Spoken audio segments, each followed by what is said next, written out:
14 April মুম্বাইয়ের বান্দ্রায় সালমান খানের বাড়ি গ্যালাক্সি অ্যাপার্টমেন্টে গুলির ঘটনার রেশ কাটতে না কাটতেই ফের গুলি চলল বলিউড তারকার বাড়িতে। এবার নিশানা করা হলো অভিনেত্রী দিশা পাটানির বরেলির বাড়ি।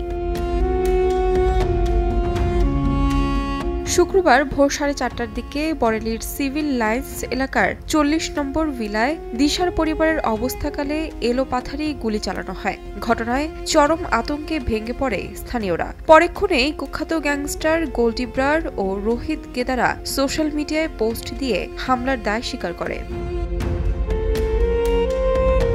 তাদের দাবি, দিশার বড় বোন খুশবু পাটানি সম্প্রতি হিন্দু ধর্মগুরু প্রেমানন্দ ও অনিরুদ্ধতাচার্যের বিরুদ্ধে অসম্মানজনক মন্তব্য করেছেন। পোস্টে হুমকি দিয়ে বলা হয়, এই হামলা ছিল কেবল ট্রেলার। যদি কেউ ধর্ম বা সাধুদের অপমান করে, ভবিষ্যতে তাকে জীবিত রাখা হবে না।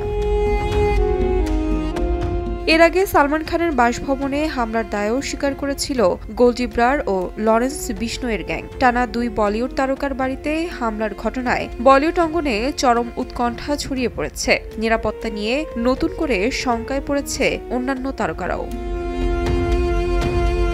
তাহমিনা তন্নি, সময় সংবাদ।